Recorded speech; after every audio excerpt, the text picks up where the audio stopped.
Waste में जो भी बैंडेज होता है, इंजेक्शन होता है, ये सब चीज़ें आती है, यूज पट्टी वगैरह होता है या मेडिसिन होती है, वो सब आता है। तो इनको डिकम्पोज करना बहुत इंपॉर्टेंट होता है, वो भी सही तरीके से।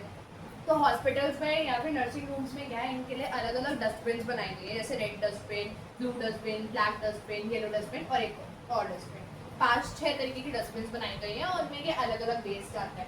जैसे कि रेड डस्टबिन जो होता है वो हमेशा अलार्मिंग साइन होता है, तो उसमें जैसे कांच की बॉटल्स बहुत टूट जाती हैं, इंजेक्शन वाली बॉटल्स होती हैं, या फिर जो सिरिंज वगैरह है, नुकीली चीज़ जिससे हमें हार्म हो सकता है, वो सब रेड डस्टबिन में जाते हैं। तो यही सब बायोमेडिकल वेस्ट के अंदर आता है।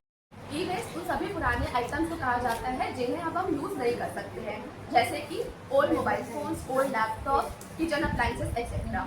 ई वेस्ट में दो तरह की चीज़ें होती हैं। एक तरफ तो वैल्यूबल आइटम्स होते हैं जैसे कि कॉपर, मेटल, गोल्ड, ठीक है, और दूसरी तरफ जो होते हैं वो टॉक्सिक केमिकल्स होते हैं जैसे कि लीड, मरकरी एक्सेट्रा।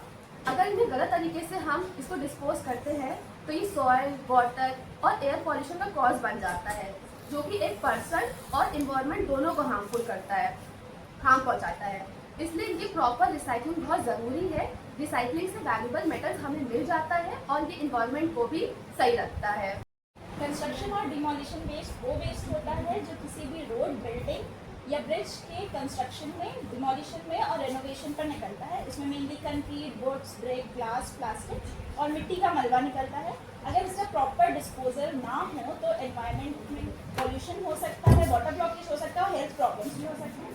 तो इसी का प्रॉपर डिस्पोजल बहुत ज़रूरी है। अगर इसका प्रॉपर मैनेजमेंट होगा तो हम अपने एनवायरनमेंट को प्रोटेक्ट कर सकते हैं और रिसोर्सेज का प्रॉपर यूज़ कर सकते हैं। वेस्ट वो कचरा होता है जो एनवायरनमेंट और इंसानों के लिए हार्मफुल होता है। इसको सेफली डिस्पोज करना ज़रूरी होता है।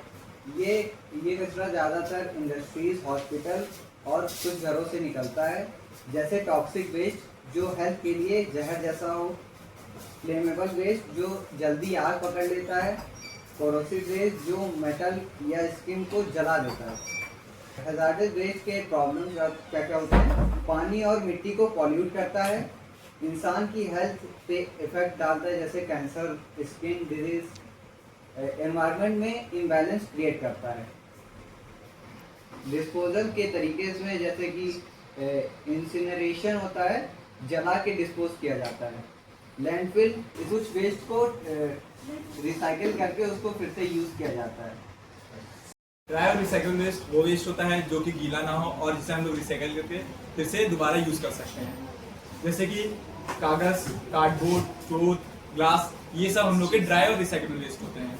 और उसके बाद ये इन्वायरमेंट को भी हार्म कर सकता है अगर हम लोग इसको अच्छे से ध्यान रखते हुए इस्तेमाल ना करें। ये पॉल्यूशन भी फैलाता है, इसलिए हमें इसे रिसाइकलिंग प्लांट में भेजना चाहिए ताकि ये फिर से दोबारा रिसाइकिल होकर प्रोडक्ट बन सके और उसका दोबारा यूज़ कर सके। वेट और बायोडिग्रेडेबल वेस्ट में जैसे कि हम देखते हैं कि फूल, पत्तियाँ, छिलके, बचा हुआ खाना, ये सब शामिल होता है और ये वेस्ट जल्दी कंपोस्ट हो जाते हैं और खाद बन जाते हैं। इससे हमें फार्मिंग में और गार्डनिंग में यूज़ करने में हेल्प मिलती है और ये सॉइल के लिए फर्टाइल होता है और उसमें फर्टिलिटी बढ़ाने में हेल्प करता है।